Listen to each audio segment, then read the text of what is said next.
There's another controversy surrounding the controversial Christ Church in North Idaho, this time outside the city of Moscow by about 12 miles, where Christ Church was started by Pastor Doug Wilson. The far-right evangelical church has been highlighted for its teachings and beliefs, mostly about submissive women, how slavery wasn't that bad, and its approach to the LGBTQ community.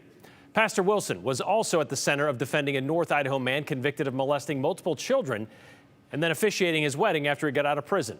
For those reasons, among others, the people of Troy spoke out in council meetings, saying they did not want a Christ Church affiliate in their town. Well, the Department of Justice believes this is religious persecution and has filed a lawsuit against the town of Troy. The town's attorney, meanwhile, says it's not about that at all. It's about a zoning code. Here's Joe Paris. A lawsuit filed by the Department of Justice against a small Idaho town. The lawsuit accuses Troy, Idaho, of discriminating against a religious group that wants to use an event center for worship. I'm the owner of a building in Troy, Idaho, and I submitted a conditional use permit to allow my building to be rented by a church. Matt Meyer is an elder within Christ Church of Troy, an affiliate church of the one in Moscow, Idaho. He saw the rejection of the conditional use permit as a violation of the Religious Land Use and Institutionalized Persons Act. So he reached out to the Department of Justice about it. Surprise, surprise, they actually responded. That was in 2023, and Meyer really didn't hear anything as the federal investigation continued.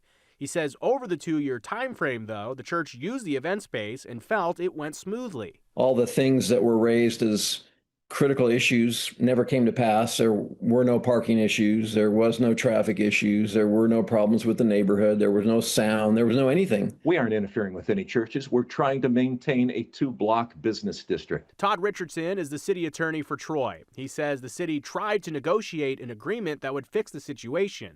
I mean, for 2.5 years, the city of Troy has tried to work with people to come to a resolution that would make sense. And for 2.5 years, they've been saying no. Richardson cites poor communication with the DOJ, but says there is a solution here, one that requires negotiation. The lawsuit says that the city treated religious assemblies less favorably than non-religious assemblies by requiring churches to obtain conditional use permits while allowing similar non-religious assemblies to operate as permitted uses in the same district. City of Troy pushed back, saying it's about scale and scope. In the past, an event center in Troy has been 8 or 10 times a year, and bring it on. We want that. But now when we want to do up to 150 times a year, okay, let's tighten this up so that people understand this 2-block section is our economic engine and we're going to try to preserve it. Supporters of the church believe there is fair reason to believe the community just doesn't want them there. That was made apparent in public testimony. The response by a number of people in the community was pretty negative.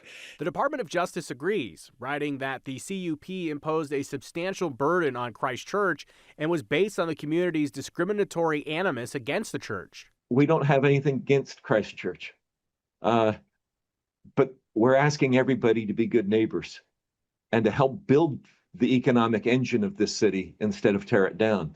I wasn't trying to attack the city, and I don't think the federal government is trying to attack the city. I just think there were decisions that were made that were incorrect. They imply and suggest and insinuate that we dislike Christ Church. That's simply untrue. Whether there is regional agreement or disagreement with Christ Church is of no relevance. It would just be dumb easy for them to just say, yeah, continue meeting. We haven't noticed anything, all the things that we complained about at the hearing and the appeal, none of those things have come to pass. We still have some angry people in town who don't like you, but none of the other. So when you hear from the city attorney, he truly believes that communication with the federal government, the Department of Justice, and the Christ Church Fellowship really could have led to a solution before this big lawsuit. The city attorney we heard from kind of sees this as a bullying tactic from the federal government, because there are a few different ways this could turn out, and no matter by hook or by crook, it's going to end up likely in Christ Church being able to continue to use that space, the event center. The thing, though, that the city attorney and the people of Troy are kind of pushing for is that it's comparison to, like, in the city of Boise, for example, their perspective, the city of Boise. When there's a Boise State game day, a lot of people flood to downtown. And we Okay. know that some people avoid the downtown corridor in downtown Boise because a lot of people are out there for the games. The comparison is that when this church has their events there are so many people in the community that are part of this, it floods the downtown area, this business corridor, making it harder for businesses that are unaffiliated to do their job. Well, if there's so many people that are attending and in favor of this, where's the animosity coming from? I know much has been made on podcasts and such about Christ Church and what they stand for and what they do. If there's so many people there, where's the animosity coming from then? And there are people that lived in Troy before this really was set up, and they are very clear about their opinions, but the conditional use permit, they say, not related to this. All right, so still waiting on that lawsuit then. to Yes, play out. we'll see what All happens. right, 2023. Thanks, Joe.